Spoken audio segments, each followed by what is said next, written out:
Mi nombre es Reyes Mondragón Alexa Fernanda, soy del grupo 2006 y presentaré mi segundo videoexamen para el módulo de manejo del dolor orofacial. A partir de esta sección se inicia el apartado de farmacología. Este deriva del griego fármakon, que significa fármaco, y logos, que significa ciencia. La farmacología es la ciencia que estudia los fármacos en todos sus aspectos: su historia, origen, propiedades físicas y químicas, su presentación, los efectos bioquímicos y fisiológicos, los mecanismos de acción, absorción, distribución, biotransformación y excreción, así como su uso terapéutico basado en evidencia y análisis de datos. Una droga es una sustancia química que modifica el funcionamiento de nuestro cuerpo. Estas sustancias, cuando se introducen en el organismo, actúan sobre el sistema nervioso central. Esto provoca cambios que pueden afectar a la conducta, el estado de ánimo o la percepción. En cambio, un fármaco se refiere a una sustancia química capaz de interactuar con un organismo vivo. Toda sustancia utilizada en el tratamiento, curación, prevención, diagnóstico o procesos fisiológicos deseados o no deseados son considerados fármacos. Un medicamento es una formulación que contiene uno o más principios activos, así como ingredientes inactivos. La farmacocinética es la actividad de los medicamentos en el cuerpo durante un periodo de tiempo. También hace alusión a que es el estudio del recorrido que el medicamento hace desde que es ingerido hasta que es excretado y eliminado del organismo. La farmacodinámica estudia las acciones de un fármaco sobre el organismo humano. Esta describe algunas propiedades de los fármacos, tales como efectos terapéuticos, efectos secundarios, en qué lugar actúa el fármaco sobre el organismo y cómo actúa el fármaco sobre el organismo. La toxicología se refiere a los efectos nocivos de los fármacos, así como los mecanismos y circunstancias que favorecen su aparición. La tolerancia es la disminución gradual lenta del efecto de un fármaco que se utiliza repetidamente. Esto quiere decir que nuestro cuerpo se acostumbra a ciertos medicamentos de tal manera que llega a un punto en el que es necesario cambiar la cantidad por una mayor o cambiar el mismo medicamento. El uso óptimo hace referencia a una mayor eficacia con la menor toxicidad y al menor coste. La taquifilaxia es la disminución rápida del efecto de un fármaco. Un ejemplo puede ser cuando una persona sufre un dolor de cabeza y toma una pastilla para que se le pase este malestar. Con el tiempo, debido a esta taquifilaxia, debe tomar 2 pastillas para combatir este mismo dolor, ya que el fármaco ahora no le produce el mismo efecto. La afinidad es el grado de unión de un fármaco a su receptor. Se da por uniones iónicas, de Van der Waals, puentes de hidrógeno, interacciones hidrofóbicas o enlaces covalentes. La anafilaxia es una reacción alérgica grave que puede poner en riesgo la vida. Puede ocurrir en cuestión de segundos o minutos de exposición a algo a lo que se es alérgico, por ejemplo, el maní o la picadura de una abeja. La potencia hace referencia a la capacidad de un fármaco de hacer un efecto. Se relaciona con la magnitud de dosis y la respuesta del fármaco. La eficacia es la capacidad de un fármaco para obtener un efecto en condiciones controladas, es decir, la relación de objetivos y resultados bajo condiciones ideales. En cambio, la efectividad es la relación de objetivos y resultados bajo condiciones reales o habituales. La eficiencia es la efectividad conseguida al menor coste, es decir, si se contribuye a obtener el máximo beneficio de los recursos disponibles. En cambio, el beneficio es el efecto beneficio tanto objetivo como subjetivo.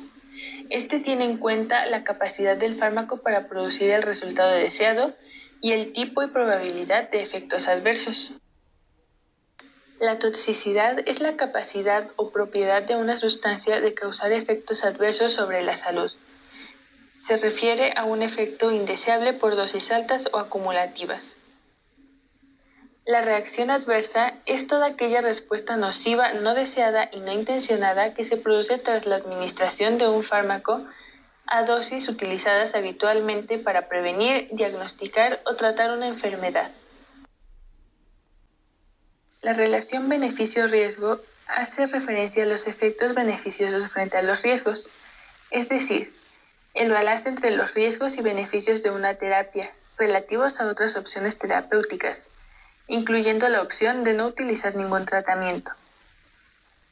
La intensidad es el nivel de efecto del fármaco con relación a la concentración plasmática. La biodisponibilidad es la cantidad y velocidad con las cuales un fármaco ingresa al organismo y llega a estar disponible en el sitio de acción. Se da en relación con la absorción, eliminación y unión a proteínas. La concentración mínima eficaz es la concentración del fármaco por la cual hay un efecto terapéutico. Concentración mínima tóxica. Esto se refiere a cuando se administra un fármaco por arriba de la dosis ideal y desencadena efectos tóxicos. Índice terapéutico. Es la relación entre concentración mínima eficaz y concentración mínima tóxica. El efecto paradójico de un fármaco es la aparición de un resultado opuesto al esperado. El periodo de latencia es el tiempo que transcurre desde el momento de la administración hasta que se inicia el efecto farmacológico, es decir, hasta que se alcanza la concentración mínima eficaz. La vida media o semivida es el tiempo que tarda la concentración de un fármaco en disminuir a la mitad de su valor inicial. La curva ABC, o área bajo la curva, se trata del área bajo una línea trazada en un gráfico de la concentración plasmática de un fármaco en función del tiempo. Normalmente, el área se calcula desde el momento en el que se administra el fármaco hasta el momento en el que la concentración plasmática es insignificante.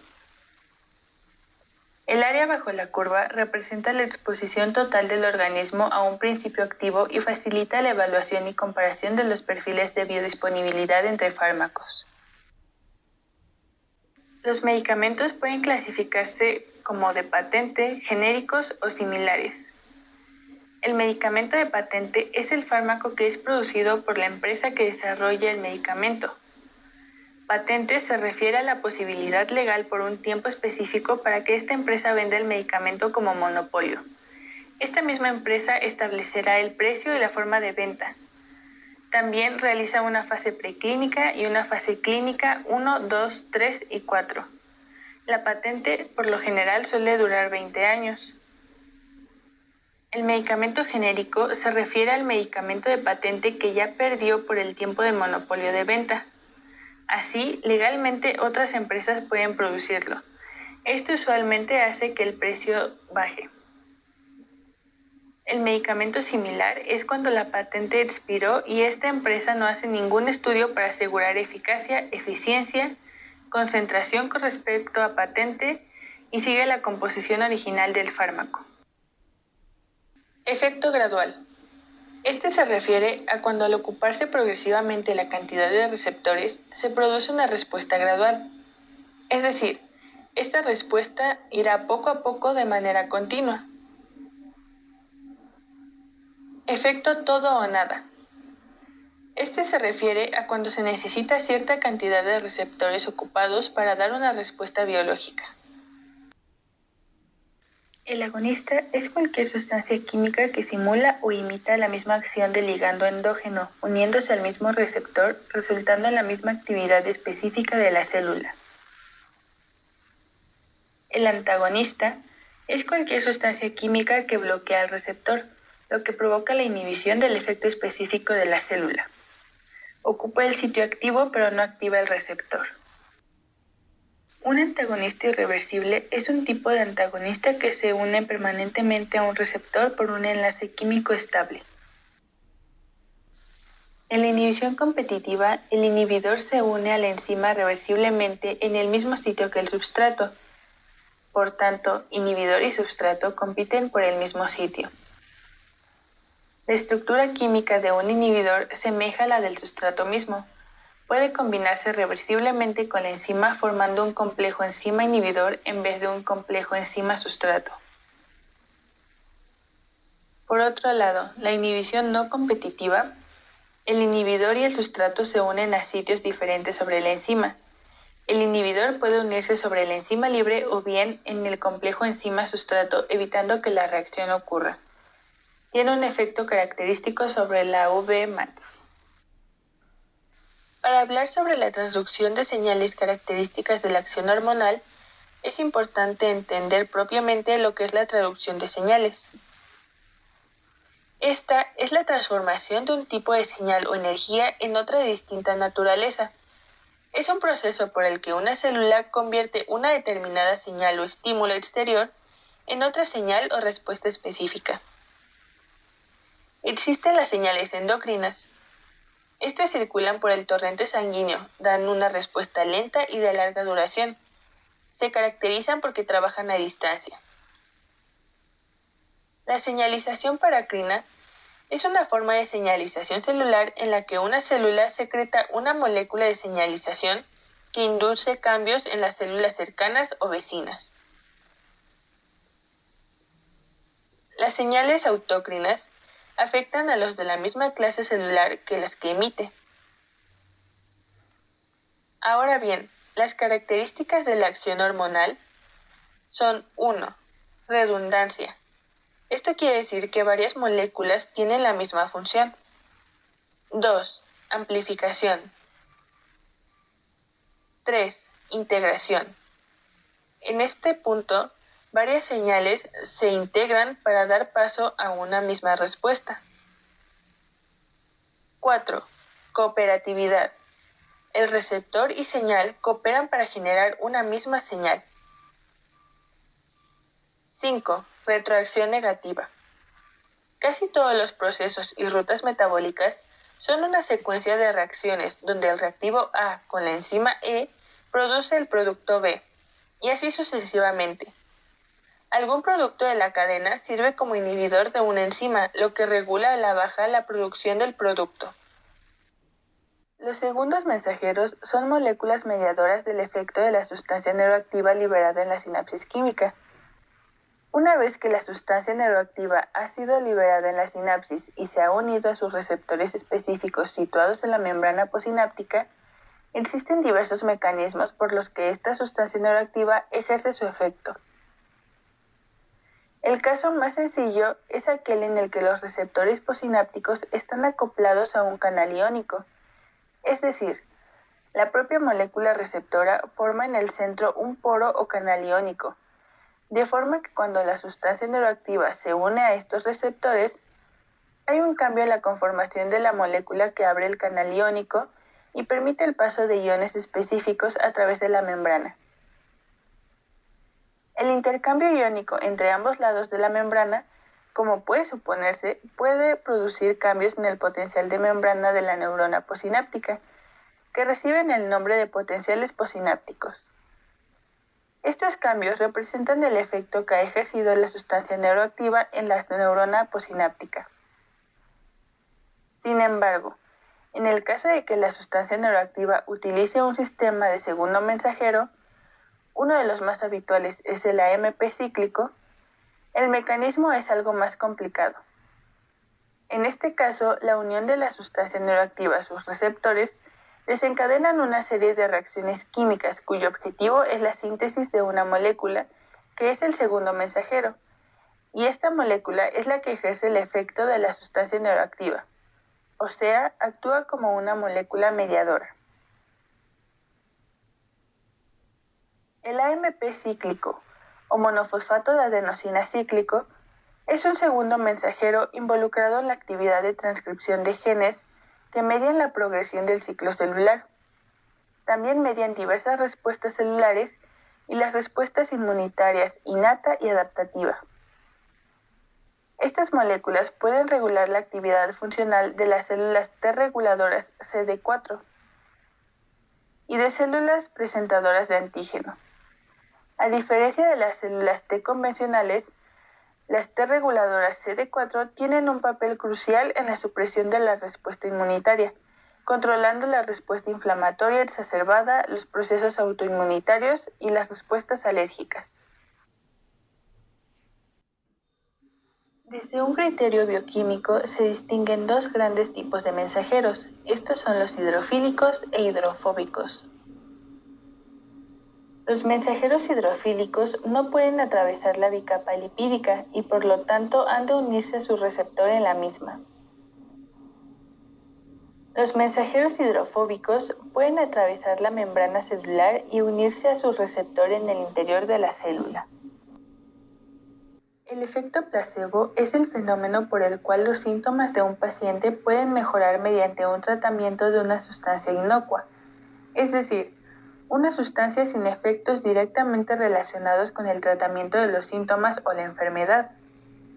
El efecto placebo afecta nuestra percepción subjetiva e influye mucho en el factor psicológico.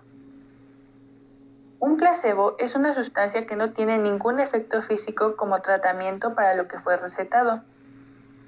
Los placebos se comenzaron a utilizar para probar la efectividad de los nuevos medicamentos, haciendo pruebas denominadas doble ciego. Estas pruebas consisten en separar a dos grupos de personas. A un grupo se le dará el medicamento y al otro el placebo. Si al finalizar la prueba el medicamento es mejor que el placebo, este es aprobado. El nombre de este estudio se debe a que ni los pacientes ni los médicos que los evalúan saben quiénes están tomando el placebo o el medicamento. Por otro lado, el efecto nocebo es una situación en la que un paciente presenta los posibles efectos secundarios o síntomas que produce un medicamento o tratamiento solo porque el paciente cree que pueden ocurrir. Por ejemplo, en un ensayo clínico, los pacientes que no reciben un tratamiento activo, pero que se les informa sobre los posibles efectos secundarios, a veces tienen los mismos efectos secundarios de los pacientes que sí recibieron un tratamiento activo solo porque esperan tenerlos. Canales iónicos. Los canales iónicos son moléculas proteicas que contienen poros acuosos que permiten el flujo de iones a través de las membranas celulares. Estos son componentes esenciales en la actividad de todas las células. Se pueden clasificar en función del tipo de estímulo para su apertura o cierre en canales activados por voltaje, canales activados por ligando y canales mecanosensibles. En los mamíferos determinan importantes procesos como la excitación del nervio y del músculo, la secreción de hormonas y neurotransmisores, la transducción sensorial, el control del equilibrio hídrico y electrolítico, la regulación de la presión sanguínea, la proliferación celular y los procesos de aprendizaje y memoria. Estructura de receta. La receta es un documento legal para prescribir la medicación al paciente para su dispensación por parte de las farmacéuticas. Esta receta consta de 3 partes: la inscripción, o sea, el nombre de las sustancias o medicamentos; la suscripción, es el modo de preparar dichas sustancias; y la instrucción, la cual es la forma ideal de administración de estas sustancias. Las fuentes de información son diversos tipos de documentos que contienen datos útiles para satisfacer una demanda de información o conocimiento. Un metaanálisis es un método sistemático para sintetizar resultados de diferentes estudios empíricos sobre el efecto de una variable independiente, sea de intervención o tratamiento, en un resultado final preciso. Se desarrollan principalmente la investigación médica y psicológica como una herramienta para sintetizar información empírica sobre los resultados de un tratamiento. Actualmente el metaanálisis se usa cada vez más en las ciencias de la salud, formando parte de las revisiones sistemáticas como una herramienta de inferencia estadística. La pirámide 6S o pirámide de Hayes nos habla sobre los niveles de evidencia. De arriba hacia abajo, en primer lugar, encontramos los sistemas. Estos son sistemas de soporte de decisión informatizada. En segundo lugar, encontramos los sumarios, los cuales son guías de práctica clínica como manuales y textos basados en la evidencia. Después, encontramos la sinopsis de síntesis. Estos son resúmenes estructurados de evidencia de síntesis. Después sigue la síntesis. Son revisiones sistemáticas. En penúltimo lugar, encontramos la sinopsis de estudios. Estos son resúmenes estructurados de evidencia de estudios. Y por último, los estudios, como artículos originales publicados en revistas. Escala de categoría de la evidencia de la información. Esta se divide en 4 puntos. El punto A menciona que la evidencia se basa en datos derivados de metaanálisis y de ensayos controlados con gran número de pacientes. El punto B menciona que la evidencia se basa en datos derivados de metaanálisis con conclusiones contradictorias, con número pequeño de pacientes con sesgos como índice de abandono, enfermedades, cambios de las mediciones, etc. El punto C se menciona que la evidencia se basa en datos derivados de la opinión de expertos o consensos, informes de casos o series de casos. Y el cuarto punto es una evidencia inexistente. Clases de recomendación de la información. 1. Recomendado. Es cuando se ha demostrado que la prueba o el tratamiento dado es útil y debe realizarse o administrarse. 2A. Recomendado en la mayoría de los casos. La prueba o tratamiento dado generalmente se considera útil y está indicado en la mayoría de los casos. 2B. Recomendado en algunos casos. La prueba o tratamiento puede ser útil y está indicado en algunos casos, pero no en la mayoría.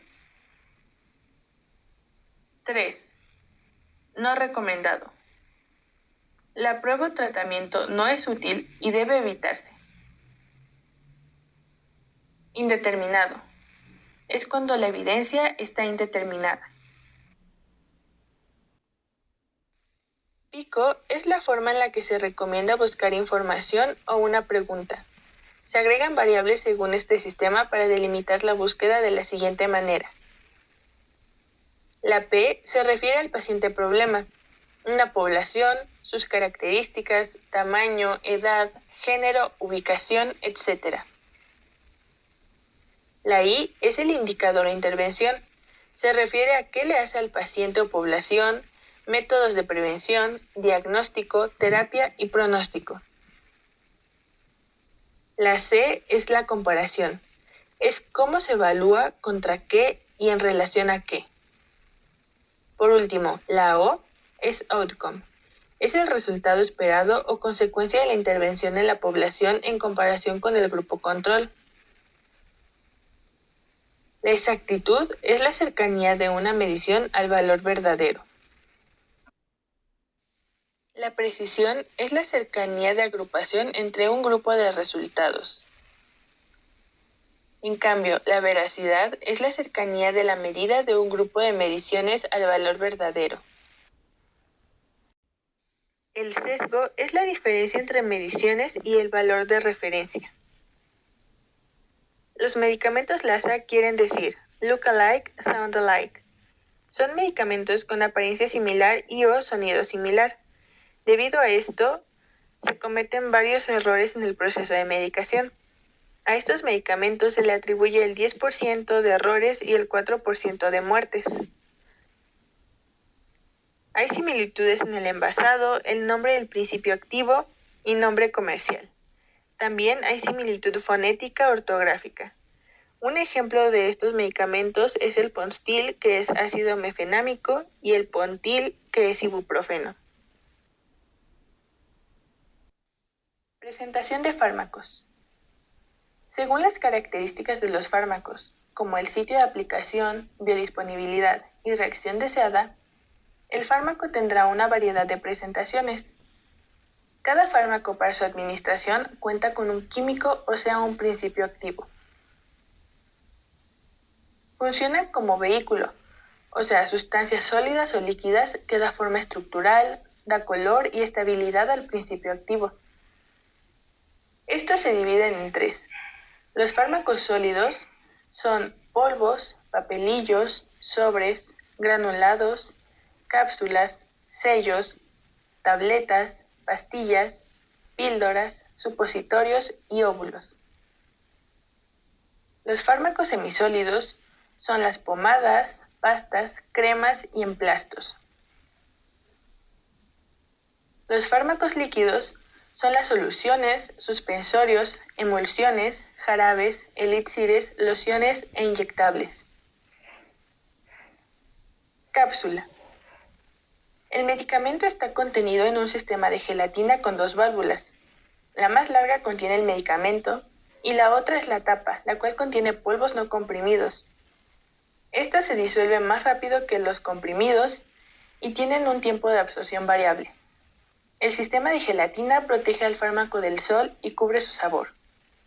No pueden llevar líquidos hidrosolubles y su consistencia blanda permite su deglución de manera fácil. Gagreas.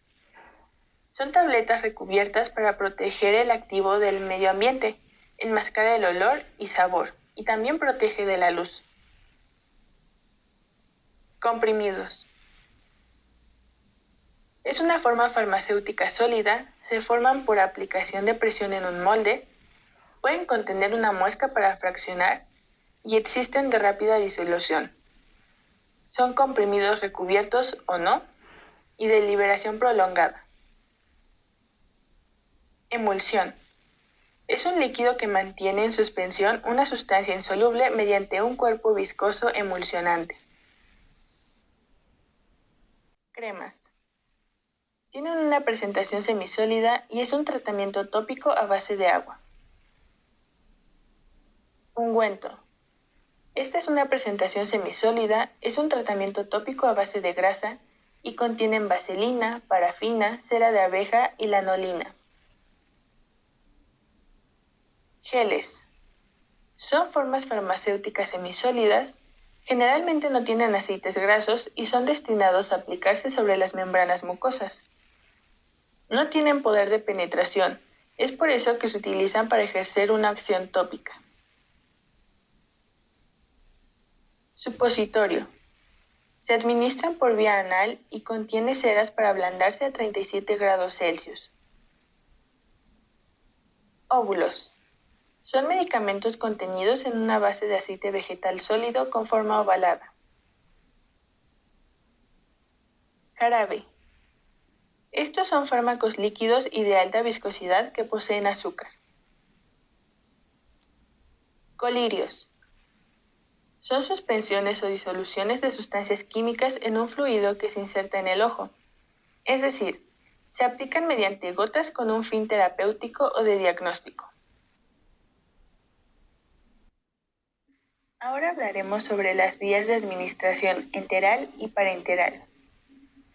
La vía enteral o digestiva es la más antigua de las vías utilizadas. También es la más segura, económica y frecuentemente la más conveniente. Comprende las vías oral, sublingual, gastroentérica, la cual es usada frecuentemente para la alimentación cuando la deglución no es posible, y también la vía rectal. La vía parenteral se trata de aquella vía que induce el fármaco en el organismo gracias a la ruptura de la barrera mediante un mecanismo que habitualmente es una aguja hueca en su interior, llamada de uso parenteral. Dentro de esta categoría se incluye la vía intramuscular, subcutánea, intravenosa e intraarterial, así como la intraperitoneal, la transdérmica. Un ejemplo tópico son los parches de nicotina para el tratamiento del tabaquismo y la vía intraarticular. Como ya se mencionó, existen 2 vías de absorción, la vía enteral y la vía parenteral. La vía enteral es una vía digestiva. Esta tiene el primer paso metabólico. De aquí nace la vía oral, sublingual y rectal. La vía parenteral evita el primer paso metabólico. Es doloroso, costoso y no autoadministrable. De esta deriva la vía arterial y venosa. Esta puede irritar, dañar y necrosar, y es de una dosis rápida. La vía muscular de ioides se recomienda 2 mililitros, glúteo 5 mililitros, muslo 5 mililitros y en niños 1 mililitro. Todo esto va a depender de la cantidad de músculo. Vía inhalatoria. Es la más rápida para llegar al cerebro. También se encuentra la vía nasal, epidural, conjuntival, uretral y vaginal. A continuación, hablaré sobre el artículo de interés que elegí, el cual lleva por título "Los glóbulos rojos pueden ser centinelas inmunes". De acuerdo con nuevos hallazgos, los glóbulos rojos capturan ADN sospechoso de invasores microbianos o tejidos dañados, y estos advierten al sistema inmunológico del peligro. Algunos investigadores han descubierto que vertebrados como los peces y las aves reclutan glóbulos rojos para defenderse e incluso atacan a los patógenos. La última investigación hecha por Mangalmurti y sus colegas sugiere que los glóbulos rojos también participan en la respuesta inmune. Rastrearon que lo que sucede cuando los glóbulos rojos humanos se adhieren a ADN que contiene CpG, pequeñas cantidades de ADN no parecían afectar a las células. Sin embargo, en cantidades más grandes hicieron que estos se arrugaran, lo que sugiere que estaban respondiendo a este estímulo. El papel de centinela de los glóbulos rojos también podría ayudar a explicar una complicación común en los pacientes hospitalizados. La mayoría de las veces las células sirven como conserjes, un tipo de conserjes para tareas normales de limpieza, barriendo ADN potencialmente dañino, el cual se filtra en la circulación de muchas células del cuerpo que mueren todos los días. Sin embargo, durante una infección o después de una lesión, este mismo ADN puede inundar el torrente sanguíneo. Después, los glóbulos rojos se sacrifican al alentar a los macrófagos a comerlos. Así es como estos alertan al sistema inmunológico y desencadenan una respuesta llamada inflamación. Sin embargo, si los macrófagos consumen demasiados glóbulos rojos, se puede producir anemia.